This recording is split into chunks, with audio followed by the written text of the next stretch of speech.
Good morning. खाना खाया नहीं किसी ने? आवाज नहीं आ रहा है गुड मॉर्निंग का? खाया है? पेट भर के खाया है? ओके, सो कैसा था खाना? अच्छा था या बहुत अच्छा था? तो विनिंग टीम के लिए जोरदार तालियां हो जाए। यस, तो मेरा नाम अदिति केदारदेव है, मैं पुणे से हूँ और अभी तो कुंदन भैया ने गाना लगाया, रुकी रुकी थी जिंदगी जग से चल पड़ी। ये सही में हमारे लाइफ के लिए बहुत ही गाना इतना अंदर से लगता है, क्योंकि वेस्टिज और विनिंग टीम से पहले लॉकडाउन से रुकी रुकी थी जिंदगी, और जब वेस्टिज और विनिंग टीम लाइफ में आया जग से चल पड़ी जिंदगी। यस, सो हमारा इधर टॉपिक है road map to new city. कितने लोग न्यू सिटी जाना चाहते हैं? पक्का? पक्का? ओके, और कितने लोग कल घर जाना चाहते हैं? घर नहीं जाना है? भैया को बोल दूं FRU और बना एक नहीं? ओके, सो सब लोग कल न्यू सिटी जाएंगे और घर कोई नहीं जाएगा कल। तो road map to new city हमारा टॉपिक है। तो मैं मेरे हस्बैंड जो road map to new city में बहुत एक्सपर्ट है, उनको मैं माइक हैंड ओवर करती हूँ। Yes, good morning. नाम केदारदेव है, पुणे से हूँ, ट्रेडिशनल बिजनेस में था और आप लोगों को तो सारी स्टोरी मालूम है। नए लोगों के लिए शॉर्ट में स्टोरी बताता हूँ। ट्रेडिशनल बिजनेस में था, हमारे पुणे में 3 रेस्टोरेंट एंड बार हुआ करते थे। हाईवे दारूबंदी, नोटबंदी और उसके बाद वो सब बाद में आया कोरोना, जिसमें हमें वो लॉकडाउन में बंद करने पड़े और ऊपर 2.25 करोड़ रुपए का कर्जा हुआ और कर्जेदार फ़ोन कर रहे थे और लोग फ़ोन करके पैसे मांग रहे थे। ये करते करते ये अपॉर्चुनिटी मुझे मिल गई। ज़रा थोड़ा सा ध्यान देके ये टॉपिक समझिए आज, क्योंकि ये आपको ड्यू सिटी ले जाने वाला टॉपिक है। तो यहाँ पे ऐसा कितने लोग हैं जिनको वेस्टिज में झूठ बोल के ज्वाइन किया है?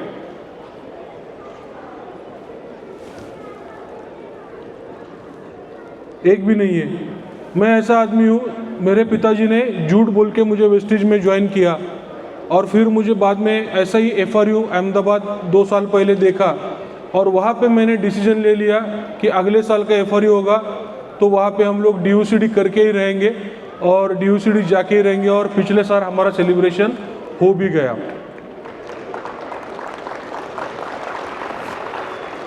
तो कुंदन भाई PPT please. Yes, road map to DUCD, इसमें फास्ट ये शब्द मिसिंग है या साइलेंट है, आप ये फास्ट शब्द सुन सकते हैं, पढ़ सकते हैं। नेक्स्ट, DUCD जाने के लिए क्या करना पड़ेगा? कुछ 7-8 पॉइंट है जो हमने हमारे अपलाइन से सीखे, FRU में सीखे, विनिंग टीम से सीखे और एग्जैक्टली उसी पे काम करता गया और आज रिजल्ट आपके सामने है। एक चीज़ मैं दावे के साथ कहना चाहता हूँ, जब तक खुद का दिमाग लगा रहा था तब कर्जे में पड़ा था। लोग पैसे वाले लोग दरवाजे पे आके पैसे मांगते थे। जिस दिन से ठाना विनिंग टीम का दिमाग लगाना शुरू कर दिया, 1 साल में रिजल्ट देख रहे हैं और कर्जे से पूरे बाहर भी हो चुके हैं। आज फक्र से बोल सकता हूँ कि 1 रुपए का भी कर्जा नहीं है और कोई लायबिलिटीज़ नहीं है। तो ये जो है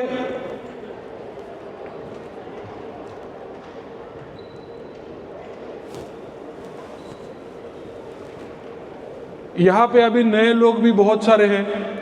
तो रोड मैप टू क्राउन भी है, UCD भी है, DCD भी है और DUCD भी है।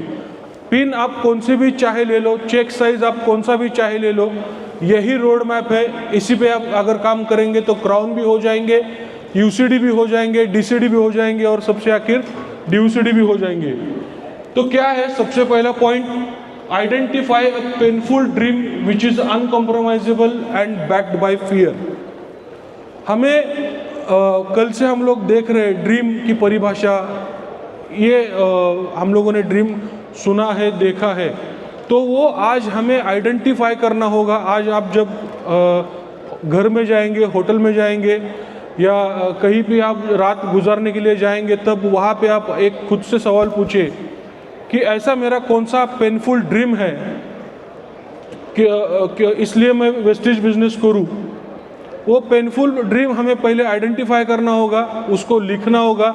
सबसे पहले आप फैमिली के साथ बैठिए। यहाँ पे शादीशुदा लोग कितने, शादीशुदा और अभी दोनों साथ में आए, बहुत सारे लोग हैं। मैं गारंटी दावे के साथ कह सकता हूँ, आपने अपने पत्नी को जिंदगी में कभी पूछा नहीं होगा कि तुझे जिंदगी में चाहिए क्या। यस और नो? हेलो, मैंने भी नहीं पूछा था। कुछ मांग लिया 2 तोले का तो क्या करेंगे, कहाँ से लाएंगे? तो घर वालों के साथ बैठिए, एक पेनफुल ड्रीम आइडेंटिफाई कीजिए और वो अनकॉम्प्रोमाइजेबल होना चाहिए और बैक्ड बाय फियर भी होना चाहिए। उसके पीछे फियर भी हमें लिखना है कि अगर ये मुझे नहीं मिला तो क्या होगा, क्या मैं करूँगा और क्या कर सकते। हम लोगों का एक बहुत बड़ा पेनफुल ड्रीम था जो इनके पिताजी जो है वो बहुत बड़े लॉयर है और ये जब फेल्योर हुआ, लोन हुआ सर के ऊपर, तब उन्होंने हमसे बात करना छोड़ दी थी। हमसे हमारे साथ बात भी नहीं करते थे। हम जब घर पे जाते थे मेरे ससुराल में तो वो उठ के चले जाते थे। बहुत सारी चीज़ें जो है वो दिल को चुभती थी। एक जमाई होने के बावजूद ये वहाँ पे क्या बोलते, प्यार नहीं मिलता, अटेंशन नहीं मिलता। वो एक अनकॉम्प्रोमाइजेबल हमने वो पेनफुल ड्रीम हमने किया और बैक्ड बाय फियर, उसके पीछे फियर लगा दिया। अगर ये अगले साल हम लोग नहीं करेंगे तो शायद हमारा रिलेशन सुधर नहीं सकता। और दूसरा फियर ये था कि उसके बीच में मेरे और मेरे फादर इन लॉ के बीच में अदिति कहीं तो भी अटक रही थी, वो बीच में आ रही थी। तो ना वो पिताजी का साथ दे सकती थी, ना वो पति होने के नाते मेरा साथ दे सकती थी। वो बीच में कहीं तो भी अटक रही थी। तो मुझे उसको वो कश्मकश में से बाहर निकलने की जिम्मेदारी मेरी थी। इसकी वजह से मुझे वो फियर आइडेंटिफाई, वो मैंने ड्रीम कर दिया, उसको पेनफुल बनाया और उसको बैक्ड बाय फियर कर दिया कि मुझे अदिति को उसमें से बाहर निकलना है। तो हमें भी एक अपना आइडेंटिफाई करना है ड्रीम जो पेनफुल है, अनकॉम्प्रोमाइजेबल है और बैक्ड बाय फियर है। नेक्स्ट हमारा टॉपिक है, पॉइंट है, date plus dream is equal to goal. आप लोगों ने बहुत सारे, पूरे हिंदुस्तान से आप सब लोग यहाँ पे दिल्ली में आ गए। जब विनिंग टीम अनाउंस करती है दिल्ली में फैमिली रियूनियन करना है, कितने लोगों ने टिकट बुक किया? डेट अनाउंस नहीं हुआ है, सिर्फ फंक्शन अनाउंस हुआ है। दिल्ली में फैमिली रियूनियन करना है, डेट अनाउंस नहीं हुआ है,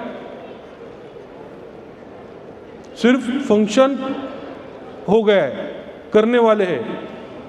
और कितने लोगों ने टिकट बुक किया 21, 22, 23 मार्च को करने वाले, तब बहुत सारे लोगों ने। तो हमें अपने ड्रीम के ऊपर डेट डालनी पड़ेगी, तब जाके वो गोल बन जाएगा। देखिए, आपने सब लोगों ने फुटबॉल देखा होगा, फुटबॉल की मैच देखी होगी। अगर फुटबॉल के ग्राउंड पे जो गोल पोस्ट रहते, वो गोल पोस्ट अगर निकाले जाए तो कौन सी टीम जीतेगी? रोनाल्डो रहने दो, नहीं तो चाहे और कोई रहने दो, कौन सी टीम जीतेगी? कौन सी भी टीम नहीं जीतेगी। अगर वो गोल पोस्ट हटाई जाए तो कौन सी भी टीम नहीं जीतेगी। वैसे ही हमारी ज़िंदगी का है, हमें गोल वहाँ पे रखना है, वहाँ पे लिखना है और वहाँ पे डेट के ऊपर हमको गोल लगा के डेट लगा के वो घर पे चिपकाना है। यहाँ पे मेरे अपलाइन बैठे हैं, उनको मालूम है कि हमने पूरे घर में पूरी दीवारें सब पोस्ट ड्रीम डेट लगा के कर दिए, और उसमें से बहुत सारी चीज़ें जो है वो पूरी हो भी रही है। और लेटेस्ट कल हमने यहाँ पे बैठे बैठे डिसाइड किया, और जब हमने बहरील सर का वो सेशन देखा, डायरी में लिखा था अगस्त 2009 या 2012 डन डील EDC, वैसे हमने यहाँ पे कल बैठे बैठे लिख दिया कि फरवरी 26 VMCM डेट डाल दी, दोनों की साइन कर दी और सर्वज्ञ भैया को दिखा दी। सर्वज्ञ भैया का रिएक्शन, इमीडिएट रिएक्शन वो टाइम ये था, अब हो जाएगा। इसके पहले आप बात करते थे, अब ये पक्का हो जाएगा। तो ड्रीम पे डेट डालने से क्या हो सकता है, और आपको भी मैं खुले स्टेज से बोलता हूँ कि आप अगले साल फरवरी 26 में हम लोगों को VMCM देखेंगे और हम लोग सेलिब्रेट करेंगे। Done deal. नेक्स्ट हमारा है अनाउंस योर गोल। देखिए नेक्स्ट पॉइंट वही है, अनाउंस करना है। हमारे टीम में, हमारे फैमिली में, हमारे पूरे परिवार में हमें हमारा वो जो ड्रीम हमने तय किया है डेट के साथ, वो अनाउंस करना है। अनाउंस करने से क्या होता है, हमारे ऊपर की जिम्मेदारी बढ़ जाती है। लोग देखने वाले हमारे तरफ होते हैं कि अगर वो देख रहे, मैंने सबके सामने तो बोल दिया, अगर नहीं हुआ तो वो मुझ पे हंसेंगे, मेरे बारे में क्या बोलेंगे, मेरे बारे में क्या सोचेंगे। तो ये फियर हमको लग जाता है। जैसे 2023 के गो क्राउन में हमने पुणे में अटेंड किया था, मेरा पहला गो क्राउन था, और वहाँ पे कुछ मिसिंग लिंक्स थी, तो हमने फिर से दिल्ली में आके फिर से गो क्राउन अटेंड किया। विवेक सर अच्छा बोल रहे थे कि दिल्ली में डिसीजन, बड़े बड़े डिसीजन किए जाते हैं, तो हमने वहाँ पे डिसीजन ले लिया और स्टेज से अनाउंस कर दिया कि ये साल ख़त्म होगा, तो हमारा DUCD ख़त्म होने के बाद ही ये साल ख़त्म होगा, तब तक 2023 ख़त्म नहीं होगा, उसको हम होने नहीं देंगे और वो होगा भी नहीं। और उसके पहले हम लोगों का DUCD कंप्लीट पूरा हो गया, और तो हमें डेट अनाउंस करनी है, गोल अनाउंस करना है, हमें सबके सामने करना है। सलीम सर के टॉपिक में भी आपने सुना कि उन्होंने घर पे गो क्राउन अटेंड करने के बाद घर पे जाके उन्होंने कबर्ड पे, बोर्ड पे उन्होंने सब ड्रीम्स चिटकाए थे। तो उनकी शाहीन मैडम जो थी, वो उनको बोल रही थी कि पहचान वाले उनके दोस्त आएंगे, पहचान वाले आएंगे तो उन पे हंसेंगे, उनको ताना मारेंगे। तो सलीम सर बोले नहीं, होने दो, मारने दो, तभी जाके हमको चुभन मिल जाएगी। तो ये सारे सक्सेसफुल लोगों के साथ ये होता है, जब हम अनाउंस करते हैं, डिक्लेयर करते हैं, तभी जाके सक्सेस मिल जाता है, उसके अलावा नहीं मिलेगा।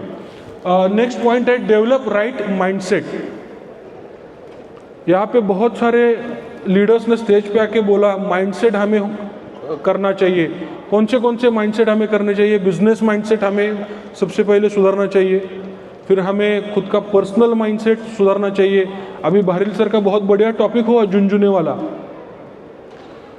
तो वो झुंझुना निकालना, झुंझुना तोड़ना, वो भी एक बहुत बड़ा माइंडसेट है कि हम लोगों जो झुंझुना हम लोग बजाते बैठते हैं, तो वो तोड़ के हमें वो माइंडसेट से काम करना है, घर से बाहर निकल जाना है और काम करना है। इन्वेस्टमेंट माइंडसेट होना चाहिए। देखिए यहाँ पे बहुत सारे लोग हैं जो जॉब करते हैं और जॉब में इन्वेस्टमेंट नहीं रहती, तो उनको ये माइंडसेट नहीं होता कि अगर पैसा चाहिए तो पैसा लगाना पड़ेगा। वो माइंडसेट जॉब वालों के पास शायद ही होता है, बहुत मुश्किल से देखा जाता है। लेकिन किसी बिजनेसमैन को आप पूछेंगे बिना पैसा लगाए पैसा कमा सकते हैं क्या, तो वो बोलेगा नहीं। यहाँ पे बहुत सारे बिजनेसमैन भी होंगे, तो हमें खुद का राइट माइंडसेट करना पड़ेगा, राइट स्ट्रक्चर के साथ राइट माइंडसेट करना पड़ेगा। नेक्स्ट पॉइंट है हमारा डेवलप द राइट स्किल। ये पॉइंट बहुत इंपॉर्टेंट है। हर कोई आदमी अपनी माँ से सीख के नहीं आता, माँ की पेट से सीख के नहीं आता। तो हमें हमारा माइंडसेट डेवलप करने के साथ हम लोगों को स्किल भी डेवलप करना है। देखिए मेरी पढ़ाई हुई है एडवोकेट, मैं LLB ग्रेजुएट हूँ। मेरी अभी तक की ज़िंदगी, 4 साल पहले तक की ज़िंदगी मेरी होटल लाइन में चली गई। एडवोकेट की पढ़ाई का और होटल बिजनेस के टेक्निक का कोई दूर दूर संबंध नहीं है, लेकिन वहाँ पे जब हमने पहला रेस्टोरेंट शुरू किया तब हमारे मैनेजर को मैंने बोला कि मैनेजर साहब मुझे ये लाइन सीखनी है। फॉर्चुनेटली वो होटल हमें मिल गया था पार्टनरशिप के साथ, 4 महीने बाद पार्टनरशिप टूट गई वो। फिर वहाँ पे जाके हमने मैनेजर से रिक्वेस्ट की कि मैनेजर साहब इसमें आगे पीछे ऊपर नीचे मुझे पूरा रेस्टोरेंट लाइन सिखाइए। तो उनकी पहली कंडीशन थी, आप जब तक आपके दिमाग में सेठ लगाएंगे, केदार सेठ, तब तक होटल लाइन आप सीख नहीं पाएंगे। तो उन्होंने मुझे पहले बर्तन धोने से स्टार्ट किया कि जहाँ पे प्लेट वगैरह धोई जाती है, फिर कटिंग, फिर ये ऐसे आगे आगे आगे उन्होंने एक एक स्टेप बढ़ाई, लेकिन स्किल वहाँ पे सीख लिया। और आज दावे के साथ कह सकता हूँ, कौन सी भी डिश आप बनाने के लिए बोल दीजिए, कौन सी भी क्यूजिन की, मैं आपको बना के दे सकता हूँ, और वो भी सबसे अच्छी। तो ये स्किल जो है ये होटल लाइन के बारे में हमने सीखी। फिर जाके वेस्टिज और विनिंग टीम हमारे लाइफ में आ गई। तो यहाँ पे एक एक चीज़ 4 बेसिक्स से लेके 10 कोर स्टेप्स से लेके गो गेटर, क्राउन क्लब, ये सारी चीज़ें सीखते सीखते अपलाइन से सीखी, मॉर्निंग CEP से सीखी, और ऐसे फंक्शन में आके आके हमने सारी चीज़ें सीख ली और वहाँ पे जाके डुप्लीकेट कर दी। मैं बहुत ही प्राउड के साथ ये कह सकता हूँ और कहना चाहता हूँ, अहमदाबाद FRU 2023 में जब मैंने डिसीजन ले लिया, तब से आज तक विनिंग टीम के जितने भी फंक्शन, जितने भी सेमिनार, जितने भी ट्रेनिंग्स हुई है, वो मैंने मिस नहीं किए, और वो भी फैमिली के साथ, अदिति के साथ किए। एक हाथ दूसरा शायद अदिति का मिस हो गया होगा, कुछ बहुत ही उससे इम्पोर्टेंट रीज़न था इसकी वजह से। तो कहने का मतलब ये है कि हमें अगर स्किल सीखनी है तो हमें ऐसे बड़े फंक्शंस में आने होगा, हमें ट्रेनिंग्स में आना होगा, ट्रेनिंग्स अटेंड करनी होगी, और उसके बाद हम लोग ये जो सीखी हुई स्किल्स है वो हम लोग मार्केट में या फील्ड पे अप्लाई कर सकते हैं। उसके बाद है टॉपिक सेट द प्रायोरिटी। ये भी बहुत इम्पोर्टेंट पॉइंट है। पिछले साल जब 2023 दिल्ली गोकरॉन में आने के बाद हमने जब वहाँ पे अनाउंस कर दिया कि स्टेज पे अनाउंस कर दिया कि 2023 ख़त्म होगा DUCD ख़त्म होने के बाद, तो हमने हमारा जो ट्रेडिशनल बिजनेस था, इलेक्ट्रिक ऑटो रिक्शा की डीलरशिप थी, जब हम लोग पुणे में लैंड हुए, दूसरे दिन शायद दोपहर में लैंड हुए थे, वो कुछ काम किया उस दिन, और फिर उसके इमीडिएट वेरी नेक्स्ट डे हमारा जो शोरूम था इलेक्ट्रिक ऑटो रिक्शा का, JCB मैंने बुलाया और पूरा शोरूम मैंने JCB लगा के तोड़ दिया। और ये फैक्ट है, उसके फोटोज प्रूफ है मेरे पास। तो प्रायोरिटी मैंने सेट कर दी कि अगर मुझे 6 महीने में, 8 महीने में DUCD जाना है तो मेरी प्रायोरिटी क्या होनी चाहिए।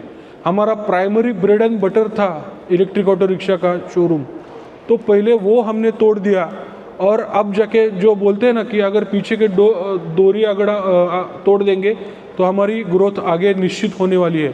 तो प्रायोरिटीज हमने सेट कर दी, और ज़िंदगी की पूरी प्रायोरिटी सेट कर दी कि हमारी अभी आगे आने वाली जो ज़िंदगी है वो टीम के लिए जाएगी, वेस्टिज के लिए जाएगी और विनिंग टीम के लिए जाएगी।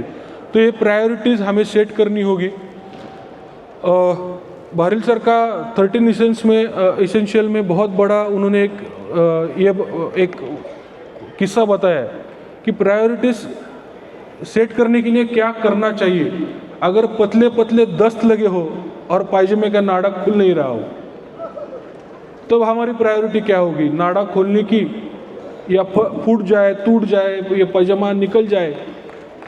तो हमारे ज़िंदगी में हमें प्रायोरिटीज ऐसी सेट करनी होगी। यस, कि किसी भी कीमत पे मुझे यहाँ पे DUCD जाना है और हमारा सेलिब्रेशन करना है, तो उसके लिए ज़िंदगी की क्या अपने जयराम सिंधव सर को भी सुना। उनके फादर इन लॉ एडमिट थे, उनकी माताजी भी उनकी बीमार थी, दिवाली थी, बहुत सारे चैलेंजेस थे। उसके बावजूद उन्होंने प्रायोरिटी सेट कर दी और उसके बावजूद वो DUCD बन गए। यहाँ पे आगे जितने भी लोग बैठे हैं, आप अगर उनको डीपली पूछेंगे या उनके साथ बात करेंगे तो हर एक के पॉइंट में एक छुपा हुआ पॉइंट मिलेगा, वो है प्रायोरिटी सेटिंग का। मलेकर सर की स्टोरी में भी आप कल सुनेंगे प्रायोरिटी सेटिंग क्या होती है। तो हमें भी वो प्रिंसिपल है सक्सेसफुल होने के, और हमें वो करने चाहिए। नेक्स्ट पॉइंट है हैव द राइट स्ट्रक्चर।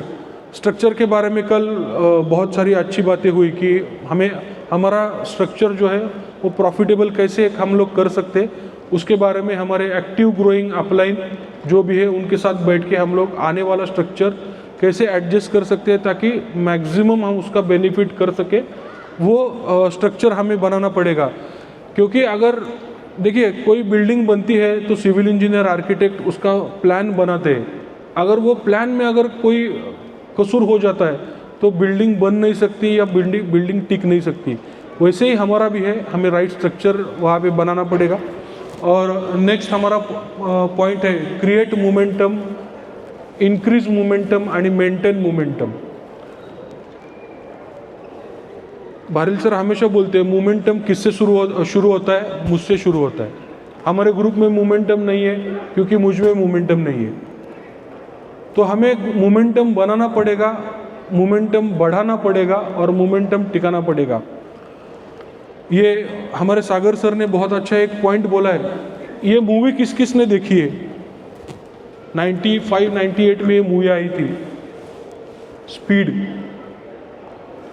बहुत सारे लोगों ने मूवीज़ देखी है। ये मूवी की स्टोरी ऐसी होती है, वो एक बस है और वो बस में कुछ अतिरेकी लोग बॉम्ब लगाते हैं और वो सेट करते हैं कि 80 के स्पीड के नीचे अगर बस आएगी तो बॉम्ब फट जाएगा। और वो सिटी बस रहती है जो गांव में घूमती है, सिटी में घूमती है। तो वो हीरो को पता चल जाता है, वो आर्मी में था, उसको पता चल जाता है कि बस में ऐसा बॉम्ब लगा है। वो बस अभी रुकेगी, अगर 80 के नीचे अगर आएगा स्पीड तो बॉम्ब फटेगा और सिटी में बहुत सारे लोग मारे जाएंगे। तो क्या बस रोकी जा सकती है? स्पीड उसका कम किया जा सकता है? मेरा पहला पॉइंट जो था identify painful dream which is backed by fear and uncompromisable, not negotiable. तो हमें हमारे मोमेंटम को ऐसे स्पीड में रखना होगा कि उसके नीचे आएगा तो बॉम्ब फट जाएगा। तो ये स्पीड में हमें ये मोमेंटम बढ़ाना है, स्पीड में हमें मोमेंटम मेंटेन भी करना है और बढ़ाना भी है। और go to work miles to sleep, 8 to 11 में हम लोग काम करते हैं तो उसके लिए बहुत अच्छा कोट है ये go to work miles to sleep. अभी सोने के लिए बहुत माइल्स यानी बहुत अंतर बाकी है, हमें काम के लिए बाहर निकलना पड़ेगा। Show your personal activity on social media. Social media पे हमें अपनी पर्सनल एक्टिविटी दिखानी है ताकि हम लोग प्रॉस्पेक्टिंग कर सके और जिन्होंने हमें ना बोला है उनके साथ हम लोग दिखा सकते हैं कि हम लोग बढ़ रहे हैं, मेंटेन कर रहे हैं। काउंसलिंग विथ योर अपलाइन, यहाँ पे आप फोटो देख सकते हैं। हर महीने की 2 तारीख को महीना शुरू होने से पहले ही दिन हम लोग कोर करते हैं विथ 200 PV। हम लोग हमारे टीम में 200 PV से कोर बनवाते हैं और पहले ही दिन हम लोग मेरे जो अपलाइन है great upline Vijay and Sunanda Malekar, उनके साथ बैठ के पूरे महीने का स्ट्रक्चर हम लोग बनाते हैं, पूरे महीने का प्लानिंग हम लोग करते हैं और तब जाके ये सब हो सकता है। तो counselling with your active and growing upline ये बहुत इम्पोर्टेंट टॉपिक है और अगर ये मिस हो जाता है तो बहुत सारी, मैं बोलता हूँ अगर हम लोग खाना खाते हैं तो खाने में अगर नमक नहीं है तो वो खाना खाया नहीं जा सकता। तो ये काउंसलिंग जो है ये नमक से बहुत बढ़िया काम करती है। And be ready to whatever it takes. हमें कुछ भी हो जाए वो काम करने के लिए, कुछ भी हो जाए वॉट एवर इट टेक्स, कुछ भी करना पड़े हम लोग करेंगे। जैसे मैंने अभी बताया कि हमारा शोरूम हमने JCB लगा के तोड़ दिया। Do whatever it takes, कुछ भी करना पड़े लेकिन ये करना है। ये डिसीजन हम लोग जब नाभि से हमने ठान लिया था तो तभी पॉसिबल ये हुआ था। ऊपर वाली लाइन बहुत बढ़िया है, एक दिन मैं DUCD बनूंगा, कि DUCD बनने के प्रोसेस का आज पहला दिन है, ये हमें डिसाइड करना पड़ेगा। डे 1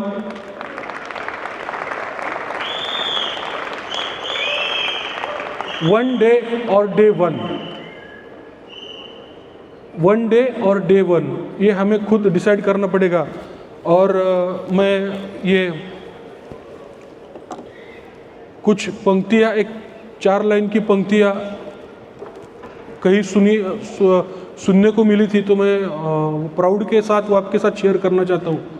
वो आने वाले फ्यूचर में आपको वो सब, ये गाना भी उसके ऊपर सुनने को मिलेगा। कोई रातों का सितारा कोई पल में सब कुछ हारा, कोई रातों का सितारा कोई पल में सब कुछ हारा, कोई बैठे मौज मनाए कोई भटके मारा मारा। आस रहे विश्वास रहे सब कुछ हासिल होता है, रुके नहीं जो झुके नहीं मंजिल वही पाता है। तुझे लाख गिराए दुनिया तो फिर उड़ जाता है भोले की मर्जी। तो हमें खुद पे फेथ रखना होगा और ये स्टेप्स जो है ये हमें फॉलो करने होंगे। और हम लोग देख सकते हैं कि आने वाले जो भी हमने डिसाइड किया है, वो टाइम पे हमने जो भी डिसाइड किया होगा, क्राउन, UCD, DCD, DUCD, वो 100% हो जाएगा। और आप सब लोगों को हमारी तरफ से एडवांस में congratulation. So thank you and back to you.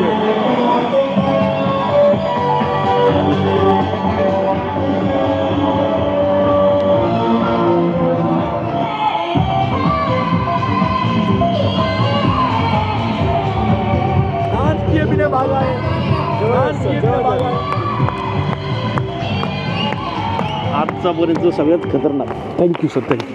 Number Kedarji और अदिति जी के लिए जोरदार तालियां, इतनी जबरदस्त बातें उन्होंने बताई।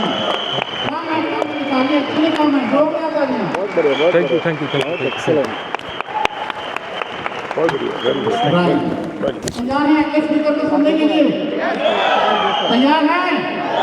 तो आप सबकी जोरदार तालियों के बीच बहुत बढ़िया, थैंक यू। स्वागत करिए DUCD श्रीनिवास वाडे